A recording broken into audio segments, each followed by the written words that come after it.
I'm Andy Ogurchak from Greensburg, Pennsylvania. This is my 66 Bronco. It's called 66-ish.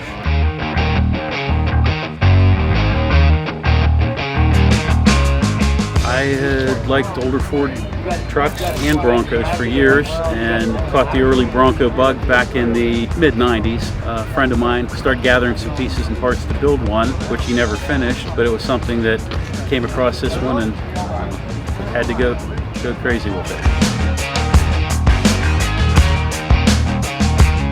Bought it back in 2004, actually before I built my garage, so it sat outside for a few years. Actually, I was at a Memorial Day party, and at the time I had a 78 full-size Bronco, and got talking to a gentleman, and he said that he had a 78, and before that he had the early Bronco, which he still had. It was sitting in his father's garage. He got the Bronco from his uncle and started tinkering with it when he was younger.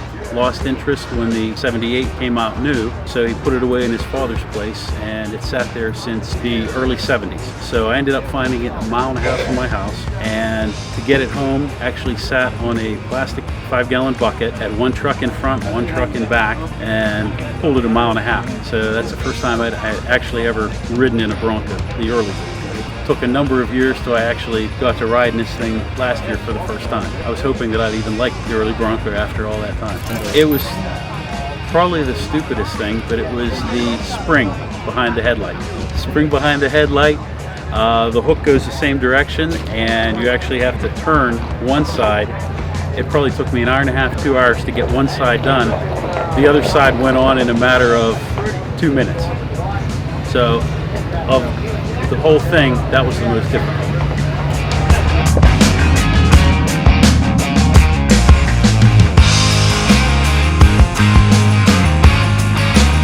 Done some body mods to it. That kind of went a little crazy with the body mods. Shaved the windows, the door handles, all emblems, the stake pockets, the tailgate, the inside of the door, smoothed everything over, put a custom gas cap lid on from a motorcycle. Made some changes to the dashboard. That's an all-steel dash. Decided to do something a little bit different than everyone else has. Angled everything. We're a little concerned that the Bronco purists probably wouldn't like it a whole lot, but the speedometer mounts from the back side and is screwed in from the back. Has USB port, power port, all the rocker switches, and the glove box has a kitchen cabinet style open and close to it. Wanted to do something a little bit different than what I had seen.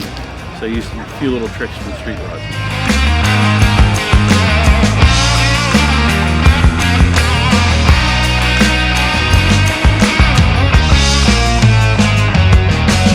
My favorite thing about it is the color. It's also my wife's favorite thing.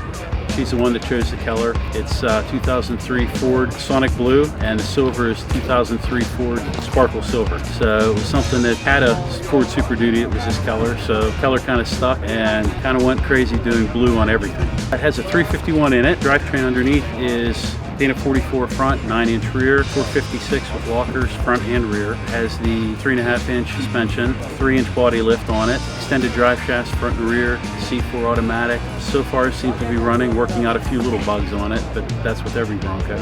So it's been fun. Last year is my first year here for the Super Celebration. I had ordered a trailer for it. The trailer didn't make it in time. They lent me a standard height trailer, so I actually had to drive it in on factory tires, aired the tires down, so I went in on the rims, ended up having to tire it up here. My friend and I did the timing for it in the parking lot at the hotel, only had 15 miles on it, and its maiden voyage was the tail of the dragon, both directions. So it made it without any problem.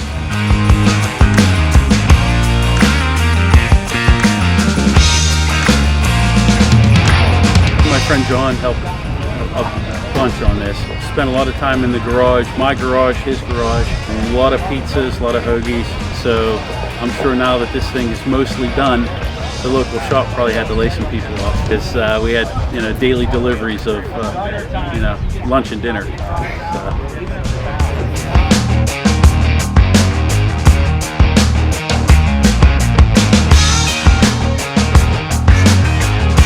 I don't think it's ever where I want it to be.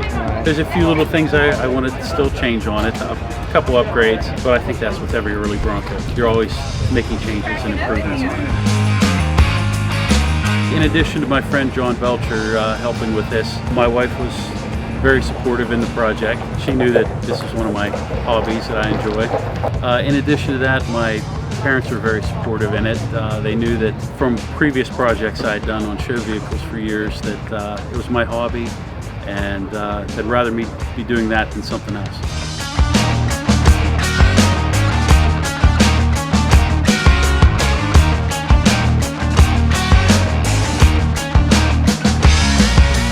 If I could do one thing in my Bronco, just drive it more. That's the thing I'm looking forward to doing. Getting it out, using it, and having fun with it. So that's my story.